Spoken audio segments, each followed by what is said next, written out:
O social-democrata Miguel Morgado apresentou este fim de semana o movimento 5.7, ou Nascidos a 5 de Julho, inspirado na Aliança Democrática de Sá Carneiro. O objetivo é unir a direita e refundar a família não socialista. Na apresentação estiveram vários rostos de diferentes setores da direita, entre eles Cecília Meireles, do CDS, e Carlos Guimarães Pinto, da Iniciativa Liberal. Miguel Morgado, o rosto desta plataforma, é deputado do PSD e ex-assessor político de Pedro Passos Coelho.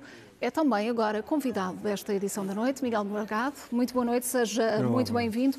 Este movimento foi lançado oficialmente este fim de semana.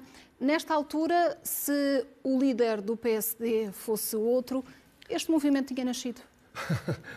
Bem, em primeiro lugar, isto não serve de plataforma nenhuma para fazer oposição ao Rui Rio. Eu tenho sido suficientemente crítico do presidente do meu partido nestes últimos meses e não é para isso que vai servir a plataforma. Quanto ao aspecto mais genérico da pergunta, se fosse outro presidente, se eu manteria a minha intenção de lançar esta plataforma, na verdade eu tenho esta ideia, eu e as pessoas que estão comigo temos esta ideia de que existe uma crise de natureza cultural que vai além da questão se ganha mais eleições, se ganhamos menos eleições, do espaço não socialista, e ao mesmo tempo fazemos um diagnóstico muito negativo da hegemonia cultural que a esquerda tem exercido sobre o país nas últimas décadas. E, portanto, se quiser, é um projeto, uma ideia, se ainda não era um projeto, era uma ideia que andava na minha cabeça e de muitas das pessoas que são fundadoras deste movimento já há algum tempo. Depois, como diz a primeira frase do nosso manifesto, somos tanto nós a escolher os momentos como os momentos a escolher-nos a nós, e se calhar desta vez foi o momento que nos escolheu a nós mais do que vice-versa.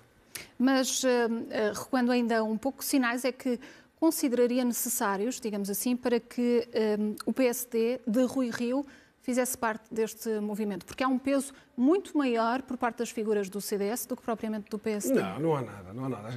O que há, talvez, é as pessoas terem reparado em que há 3 ou 4 deputados do CDS e do lado do PSD, se sermos apenas 3 deputados, talvez tenha sido essa a desproporção tenha sido mais reparada. Mas eu tenho muito orgulho em estar ao lado de deputadas como a Ana Rita Bessa, como o João Almeida, como a Cecília Meireles, assim como ao lado do presidente da Iniciativa Liberal, o Carlos Guimarães Pinto, e também de pessoas que vieram da Aliança, o João Gonçalves, que vai na lista agora dos candidatos às europeias à Aliança, o João Pedro Varandas, que faz parte da direção desse partido recém-formado. Eu e as pessoas que lá estamos tentamos despir-nos ao máximo dos nossos deveres e da nossa identidade de militância partidária para podermos trabalhar em conjunto. Não quer dizer ao mesmo tempo que a gente tenha desistido da nossa militância. Pelo contrário, toda a gente mantém ali bem preservados os direitos e deveres inerentes a sermos militantes dos partidos. E eu também não vou prescindir dos meus deveres e direitos de militantes do PSD.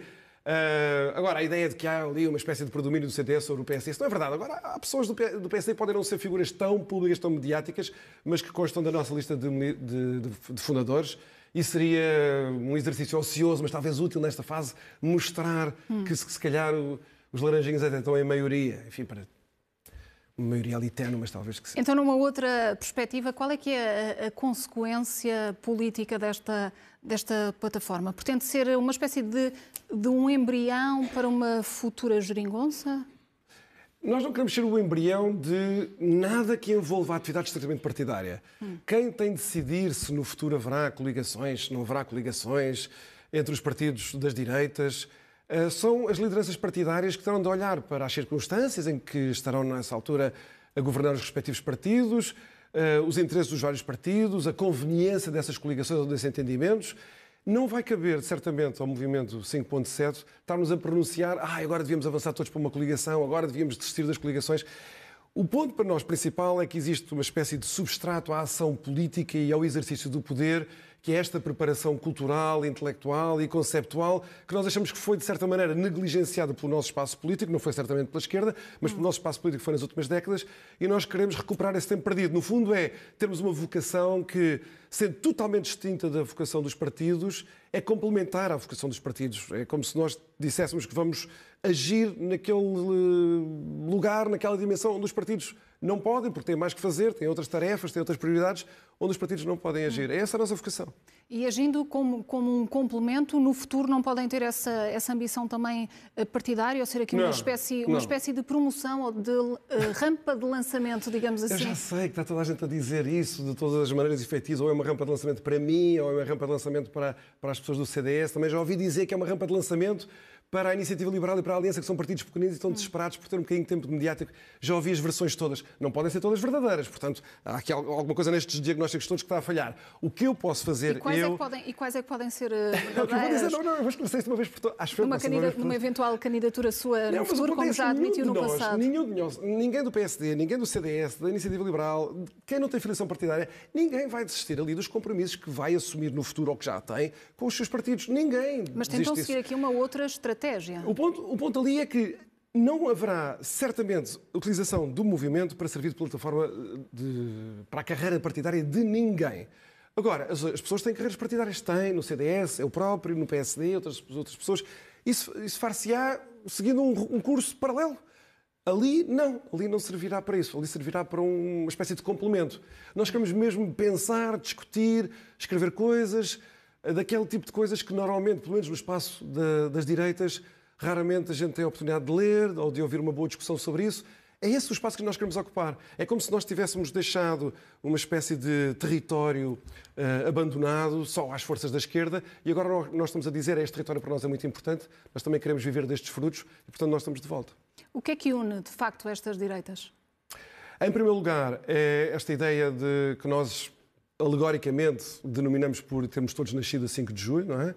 A ideia de que o país, Portugal, atravessa uma estagnação dos últimos 25 anos, uma degradação extrema das suas instituições, fenómenos de corrupção, de descredibilização do sistema, de desertificação cultural, de contração demográfica. Portugal está a braços com uma crise imensa há muito tempo. Está a ver o mundo inteiro passar à sua frente. Isso, então, no caso da Europa, com quem nós nos medimos constantemente, nós estamos numa corrida para o fundo da lista dos países mais prósperos da Europa. Um dia vamos estar nós a disputar o último lugar com a Roménia e, ao mesmo tempo, nós concluímos que, enquanto a esquerda dominar o país como tem dominado pelo menos nas últimas 2 décadas, se não nas últimas 3 décadas, enquanto as ideias, os princípios, os valores forem predominantemente de esquerda para legitimar uma governação socialista como o partido hegemónico, que se assuma como um partido de Estado, um partido que coloniza o Estado e a sociedade, Portugal não sairá deste impasse, Portugal não sairá desta estagnação.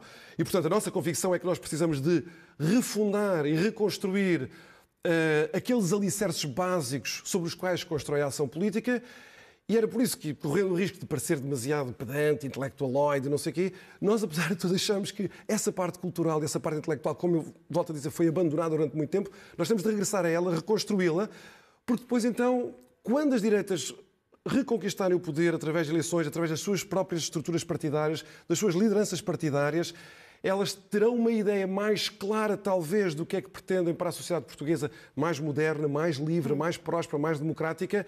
E, portanto, a própria lógica da ação governativa de um futuro entendimento dos partidos das direitas possa ser muito mais profícua do que foi no passado. Até agora, nos últimos 25 anos, parece que, nomeadamente o PSD e o CDS, só têm autorização a governar depois do Partido Socialista ter arrasado o país, ter de sair de cena provisoriamente, mas assim que os destroços da festa socialista são todos varridos, limpos e a casa é posta de novo de pé, então está na altura de, uma vez mais, o PSD e o CDS saírem de cena para o Partido Socialista voltar ao status quo ante, à mesma lógica de governação, da estagnação, da corrupção, do compadrio, do nepotismo. Então, é uma espécie de eterno retorno que condena o país a esta estagnação, a este cinzentismo, e nós achamos que o povo português merece muito mais do que isto. E mais, nós ao mesmo tempo temos a certeza de que todos aqueles fatalismos que muitas vezes se diz, Portugal também, nós estamos fadados para esta pobreza, para esta estagnação, os outros lá fora é que têm direito a crescer, os outros lá fora é que têm direito a modernizar-se. Nós achamos que isso é um absurdo. E nós temos todas as condições para... dada a estrutura do nosso país, sermos mesmo um exemplo de uma democracia livre e próspera no mundo. Mas nós não somos neste momento. Miguel Morgado, já deixou bem claro o que é que o Movimento 5.7 rejeita, mas no que diz respeito àquilo que defendem. Quando é que pensam apresentar propostas concretas e se servirão depois de base? É apenas uma reflexão, mas essa reflexão dará seguramente frutos para colmatar situações como as que já elencou. É verdade. Agora, no que diz respeito às propostas, eu também queria dissipar um equívoco. Quer dizer, o movimento nunca vai apresentar uma espécie de programa eleitoral paralelo ao dos partidos. O que nós gostávamos era de inspirar os partidos, quando eles sim estão a preparar os seus programas eleitorais, para se reverem numa espécie de constelação de valores e de princípios que possa tornar mais robustos, mais coerentes politicamente os programas eleitorais desses vários partidos. Percebe? A ideia é nós fazermos uma espécie de trabalho que antecede esse da preparação de propostas. Agora, claro que quando nós estamos a pensar no que é uma comunidade escolar, quais são os valores da escola, o que é que, de acordo com uma visão não esquerdista da escola, quais são os princípios que animam uma comunidade escolar, claro que isso tem uma tradução mais ou menos óbvia para o que é que seria uma grande reforma da educação em Portugal. Seria certamente uma grande descentralização do sistema, dado que Portugal tem um sistema absurdamente centralizado no seu ensino público. Mas isso são apenas instanciações, são apenas exemplos de possíveis interpretações que nós gostaríamos de inspirar os partidos a ter. Mas nós não queremos fazer pelos partidos essas interpretações, não queremos substituirmos a eles. Queremos é fazer o trabalho de retaguarda que permita Querem identificar as pequenas gralhas que existem para que depois sejam colmatadas. E elas às vezes não são pequenas, elas às vezes são enormes. E nessas grandes omissões, nessas grandes insuficiências que nós encontramos ao nível da reflexão do que é a relação da liberdade com a igualdade, da descentralização com a centralização, do que é uma economia de mercado concorrencial, onde o estatuto de independência dos reguladores é efetivamente respeitado e não completamente atropelado, como este Governo faz com o apoio do Partido Comunista e do Bloco de Esquerda. O que é que significa? Qual é a estratégia de Portugal para o futuro da União Europeia? Nós não podemos continuar mais 30 anos com esta atitude que o Partido Socialista tem continuado, de termos um estatuto puramente clientelar. Repare, o grande debate que há em Portugal sobre a União Europeia, sob a batuta da esquerda, é sempre se vêm mais fundos para Portugal, se vamos ter mais favores dos poderosos na Europa que beneficiem Portugal de uma maneira que um governo possa aproveitar a título eleitoral. Ora, nós somos membros há muitos anos da União Europeia. A União Europeia está a abraços com imensos impasses. Tem de haver uma reflexão não esquerdista sobre qual é o papel de Portugal, a continuidade da nação portuguesa, o que é que significa a nossa soberania num contexto não só da globalização, mas de uma União Europeia que tem de fazer reformas de integração em determinados domínios, mas não deve levar essa integração para a construção de projetos delirantes como a de um superestado federal, que é uma ideia que a esquerda de 10 em 10 anos tem de ressuscitar, depois é a realidade política que se encarrega de a destruir, mas depois a esquerda volta a ressuscitá-la. Essa reflexão que nós precisamos de fazer fora do âmbito da hegemonia cultural da esquerda, é lamentável dizê-lo, porque eu também pertenço a essa família política, mas foi negligenciada durante muitos anos. E era, como eu estava a dizer no início, uma tentativa de recuperar esse tempo perdido, que nós agora pomos as mãos à obra, e por isso é que nós queremos levar debates pelo país inteiro sobre estes temas, e queremos publicar também, o mais brevemente possível, um grande livro que traduza as nossas reflexões de um número muito considerável de pessoas, que reflete também a diversidade e a heterogeneidade que existe na nossa família política, onde fica esse marco escrito, literário, sobre essas nossas reflexões. E já está agendado o primeiro debate, ou não? Não está agendado. Eu não posso comprometer com uma data, senão depois falha a data e dizem logo que eu comecei a falhar o meu primeiro objetivo. E, portanto, será em breve, nunca irá comprometer as agendas partidárias de campanhas eleitorais e por aí adiante. Portanto, essas reflexões e essa inspiração que pretendem ser não estará presente durante as pré-campanhas, nem para as europeias, nem para as legislativas? Não faremos nada em maio, é um compromisso que nós temos entre todos. E não faremos nada em setembro e em agosto, quando o país, uma vez mais, se preparará para novas eleições, nesse caso das legislativas. Não queremos que haja nenhuma interpretação de agendas paralelas, de pessoas que têm responsabilidades partidárias e ficam divididas entre os seus... Nem sequer a interpretação de dar uma voz oficial às alas mais críticas dos partidos? Não, certamente que não. Eu podia continuar a ter a minha voz crítica sobre a estratégia adotada pela direção do PSD. Noutros fóruns não precisava deste. E por isso esse é um compromisso também que nós temos entre todos. Ninguém abdica das diferenças que tem lá dentro, ninguém abdica dos seus direitos e deveres de militância partidária, mas também ninguém pode instrumentalizar o movimento para servir dele, precisamente para essas estratégias pessoais partidárias que são perfeitamente legítimas, tanto a minha pessoal como a dos meus cofundadores todos. E vamos aguardar então a data do primeiro compromisso. Miguel Morgado, obrigada pela presença nesta edição da noite.